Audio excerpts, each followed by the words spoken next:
د ټولو نه غټه وجه بیل کلیپر ډیفارمیټي ده.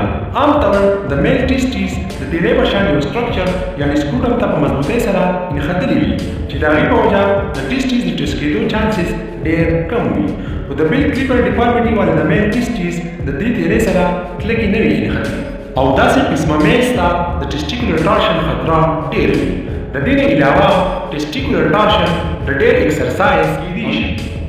که چېرته یو کس د ټیسټیکولر ټارشن ښکار شي نو د هغه په ټیسټیز کې ډېر زیات درد وي.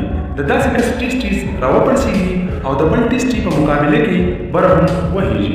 که چېرته په یو کس کې دا علامات وي نو فوراً ډاکټر ته هول پکار دي. که نه د لږې شان بې پرواهۍ د وجې انسان د خپل ټیسټیز نه لاس هم انځلی شي. که موږ د ټیسټیکولر ټارشن د ټریټمنټ خبر وکړو نو ډاکټر د الټراساونډ په ذریعه اول دا معلومي چې دا ټویسټ په کومې ټیسټیز کې راغلی او څومره شوی. عام طور په ټیسټیکولر ټارشن کې د 180 ډګري نه والا تر 720 ډګري پورې ټویسټ کیدی شي. د دې نه پس ډاکټر دا ټویسټ ریورس کړي او ټیسټیز واپس د سکروټم یعنې تیرې سره اټیچ کړي چې په مستقبل کې بیا دغې کس ته چېرته ټیسټیکولر ټارشن ونه شي.